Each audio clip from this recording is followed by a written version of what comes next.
Hello there, and welcome to another episode of your Daily Cup with Cocco the Great. Now, if you watched yesterday's episode, you'd know that I was going to be starting on a series where I basically learn a new song every single day and kind of share my insights into how I go about learning that song. Today, however, there is a little bit of an issue. I have no internet access currently at my home. For whatever reason, it's gone down, and so we are not going to do that. I will talk about the song, and then we will continue this tomorrow. The song I was going to choose was Saturday Night Divas by the Spice Girls, which is probably one of my favorite pop songs that came out of the 90s. The song has just incredible harmony and this groove that just gets you moving. And for me, when a song gets inside of me and then I can really just feel the vibe in it, that's everything to me. If you can feel the vibe and kind of express that vibe through music, it's everything. Those are my favorite pieces. Like, to me, there's a lot of music out there. I mean, there's millions and millions of songs, and when you get one that's really in the pocket. And last night I played a gig at it was in Hartford at Parkville Market, and it was an incredible performance. My band just did 2 gigs last weekend, and so this was almost like that third in a row. So we were really warmed up for it, and man, it was a great show. So we played only 3 hours, just a 3 hour set, one little break in the middle, and they had a pretty full patio when we began, and everyone stayed there the whole time. We gained probably a dozen or so followers on the Instagram, which is a lot. That's hard to do. If you're anyone that's starting in social media, you will know that those first few followers are the hardest to get. It's uh it's really difficult. I think people that started social media 5, 6 years ago, it was a lot easier. Today it's really hard. I think a lot of people just scroll past stuff. They don't even click the like button. I know I don't. If I'm on social media, I usually am not liking things other than a few close friends. But typically I'm not liking stuff. I'm viewing it, but just kind of scrolling past. So I think when we look at certain metrics on social media, it can be really hard to gauge where you're at. And it's a pretty frustrating process, especially when you're an artist where you've created this product. And so I'm talking about the band I'm playing, and we've created this product, and it's about being able to sell that product into businesses, into towns or local cities for entertainment. And it's one of those things where having the idea and then being able to execute that idea in terms of a business is really quite difficult. And when you're able to play and then make money from that playing, it's awesome, right? Because if you're a musician, you can play anytime if you want, right? You can play gigs every single night of the week if you want, if you don't want to be paid for it. And to be able to be paid for it is a lot of legwork. I mean, you're talking about cold calling, making an electronic press kit. So putting your time and energy into making something. I'm talking about artists that are not signed, by the way. If you're a signed artist, then you kind of have a budget for that. You have someone else putting their money into your project. Whereas my band, we wrote the set list ourselves. We made backing tracks. We went and made our own promotional material. That means we spent money on making a video. We've made a lot of photo shoots. It's a lot of stuff that goes into that you can do. Anyone can do it. I mean, if you have a cell phone, you've got a digital camera at that point. That's actually quite good. If you just have a new iPhone, you can do a lot with that. And you can make video, you can make audio. It's kind of hard to do a lot of cool TikToks when I'm the one that's performing. So that's when you almost have to hire someone if you want to make really good video content. You can have stationary cameras, right? There's nothing wrong with that. But if you want to have really good quality content to promote. It's really hard to do that when you're the one that's performing at the same time. Plus, the audio coming from your cell phone camera is not going to be the same as a professionally recorded audio that you'd normally get like in a live DVD. Like, I remember when I was a kid, I had AC/DC Live at Donington. Excellent, excellent, excellent, excellent movie. I probably watched it at least 2-3 dozen times. And what's amazing about that is that it was recorded right from the board, so you had a live mix, and they probably went and changed a lot of the audio after. There's a lot that goes into that I don't think regular listeners know. I mean, you're talking about weeks and months of editing. Even if you're not changing necessarily re-recording things, just mixing things so you get the guitar a little bit louder where it needs to be louder, the drums a little bit louder where they need to be louder, quieter, and so on and so forth. It's a really, really, really, really extensive process, and to make content that's not only really good quality but also kind of interesting to watch, it's a lot of work. But last night we had a tremendous performance. Have the whole thing on video. We got some new followers. We had some people make some really great content for us so we can share it on our social media platforms, which is really quite nice. And if you're ever seeing especially a local band playing live, feel free. Always make content for them because we can only do so much. You know, I mean, I don't think people realize, like, just to make one little thing of content. I mean, if you've made a TikTok video, you know it takes a little bit of time away from me actually doing the art that I want to be doing. I mean, I just want to be playing the guitar, and that involves more than just picking the guitar up and playing at a gig. I mean, you've got to warm up. That's a half an hour. You've got to practice every day. You've got to learn every day. You've got to do a lot of different stuff. And there's a lot of work that goes in. I mean, even when we just went to the show, I mean, we're there 2 hours beforehand to set up all of our equipment and to set up the PA and to set up all the lighting and to set up our backdrop. I mean, it's a lot of work because we're taking it a step further than a lot of people. I mean, I believe that if you put in the good extra work, it pays off in the back end, right? Because if you show up to a gig and you're just 4 guys standing there on stage like you don't care, you're probably going to get that in return. Where if you show up as a 4-piece band, you're all fully dressed up in really good outfits, you look like a rock band, you show up and you have lighting, and you have a really good sound system and a really good mix, and it sounds really good, I mean, you're going to be able to sell yourself. It's just like when you go to the mall and you walk past the kiosk and you get someone that's really uninterested, they're not selling you anything. But if you go past the person that's dressed to the nines, that's selling something that anyone could really buy, and they go and approach you full pitch like, "Hello there, sir. It looks like you could use some cologne today." You'd be like, "Oh, what does it smell like?" And then they spray it on you, you fall in love, and then boom, you just spent $50. You know, it's about selling, and music's the same way, and I don't think a lot of people approach it that way because they just want to play music. They don't think about the other things that go in. When I watched my favorite bands growing up, they sell you something. You get a raw experience, but they're still selling you an essence of something. And that's really what I strive for in music. Is it's one thing to play, it's another thing to really play. And when I play because I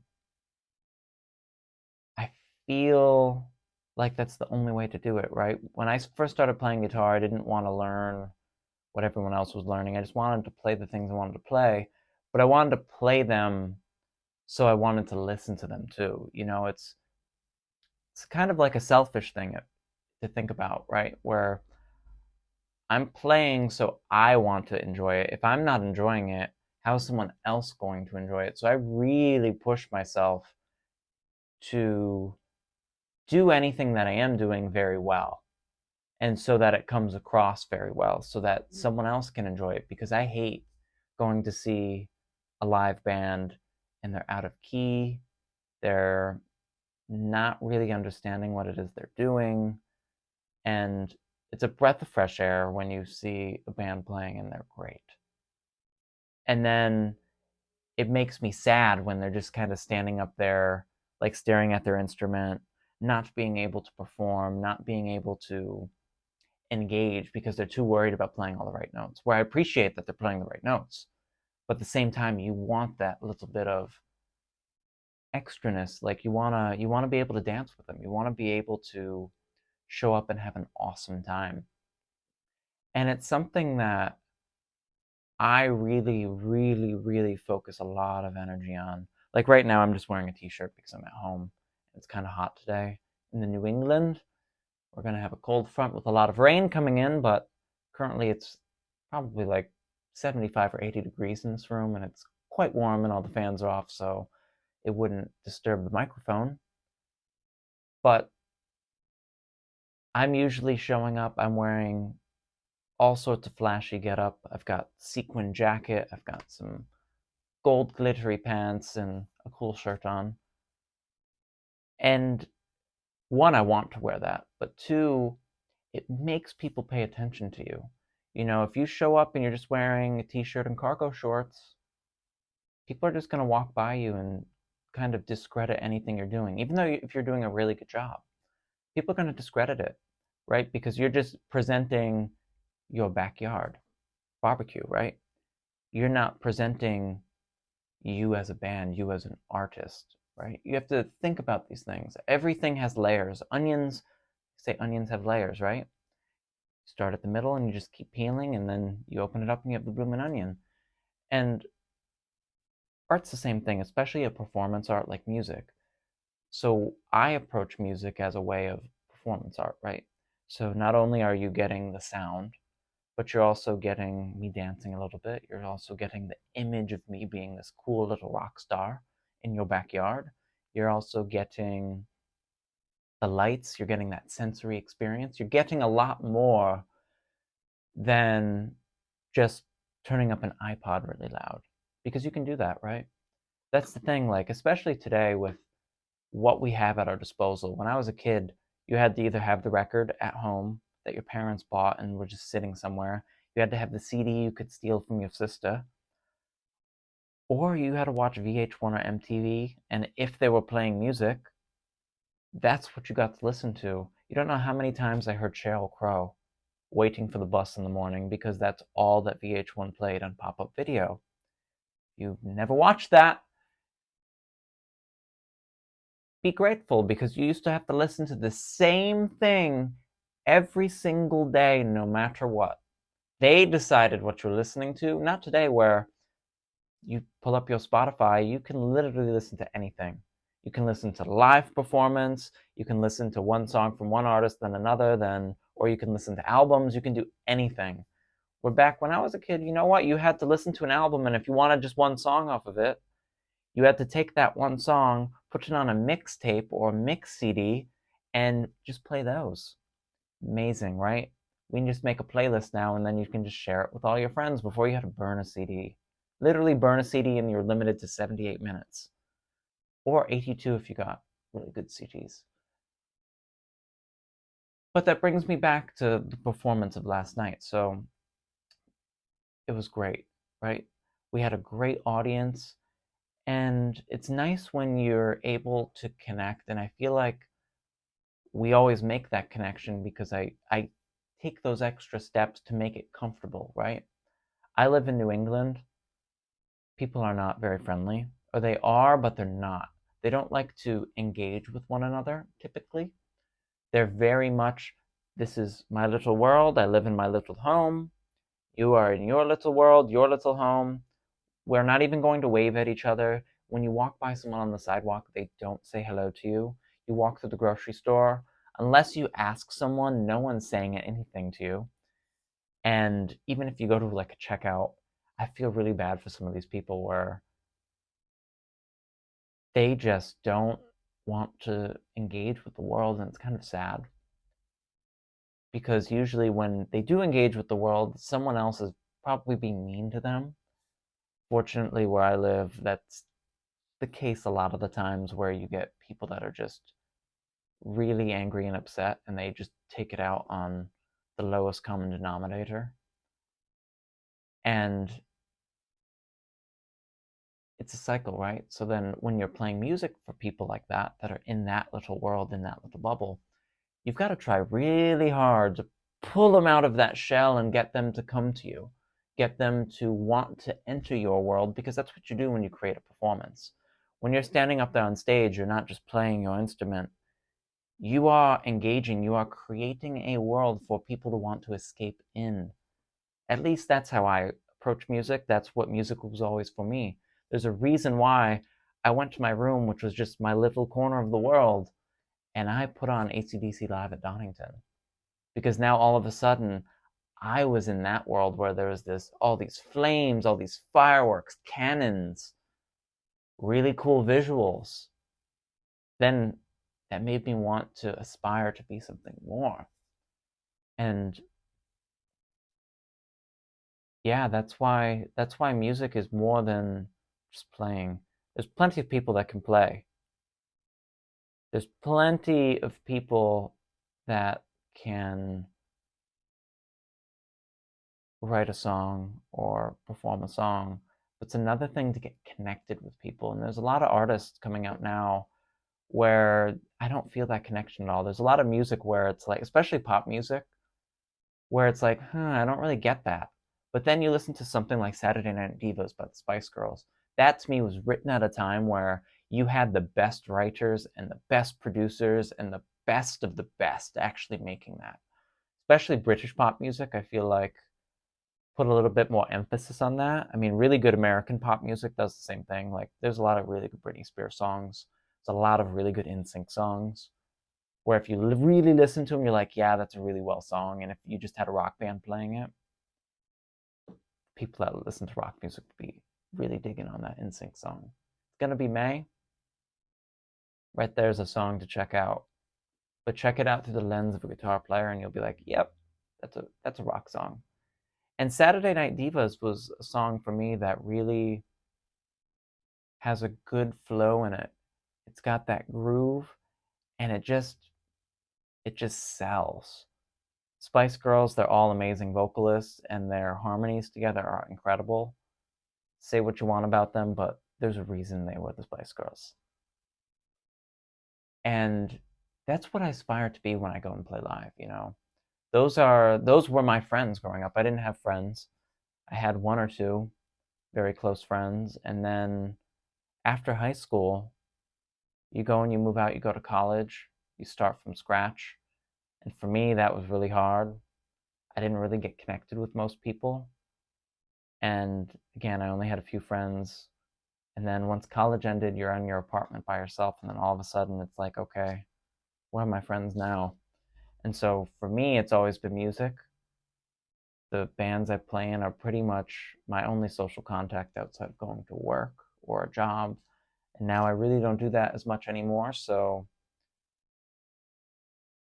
being able to play is my only time where I get to actually connect with people. So I want to push myself to really make a difference in someone's life, right? Because if you had a crappy day and then all of a sudden you see this band going absolutely AWOL in the best ways, it's going to change your outlook on that whole day.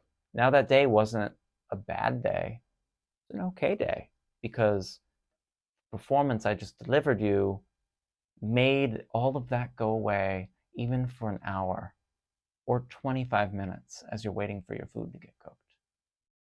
And then all of a sudden, it changes the way you're thinking because you're not thinking about all that crap you just dealt with at work. You're not thinking about all the crap you have to deal with when you get home or what's coming up this weekend. You're just there in that moment and you're enjoying it. It takes you away, and that to me is something that you can't put a price on that. And we need more of that because it makes communities, right? Because I don't know any of these people, they don't know me, but we have a connection now that can last a lifetime because you've created a performance where you can connect with them on a level that you really can't do any other way unless you have close personal relationship with someone, you can't really get connected. And music allows you to do that instantly. You're there, you're present, it's all that matters. And I go back and I always record our sets because you never know when you get really good content. Maybe the stage collapses. I want that on video because that's gold right there. That's 2 million views instantly. And I watched back last night, this morning, as I'm drinking my coffee. And all I could just see on everyone's face was just smiles. And it's great to see because when you're having fun, everyone else is having fun. And really, even if they're not, it doesn't really matter because you're having fun. And then when I'm also listening to it from that objective standpoint, like, does it sound good? And it did. We had a really good mix, a really good blend of everything. And I remember leaving there, getting in my car, and that first song, that Spice Girls song came on. Didn't plan it. And it just made me even happier. And I almost wanted to record in the car, but I had no lighting and I couldn't do it. But this works as a second daily cup of Cocco the Great. Tomorrow, hopefully, the internet will be back and I can do what I set out to do, and that's go through these songs. Or maybe we'll just describe how I love these songs so much and not play them so then I don't get sued by the musical artist. We don't know. We'll see. Let me know if you like this down in the comment section below. Please like and subscribe. I super appreciate it, especially in the beginning. Any little bit helps. If you really liked it, share it with your friends. If you have any insights, I love creative criticism down below. No negative comments like I didn't like anything you said. Don't need to hear it. Do not care. Not gonna take it personally, but it doesn't need to be there. I think if you took that and channeled it somewhere else, you'll be a much better person in life. I can guarantee it. But anyway, it's been your morning cup, or your daily cup, I should say, because I'm not really putting these out in the morning, and morning can be a universal term anywhere. But toodles.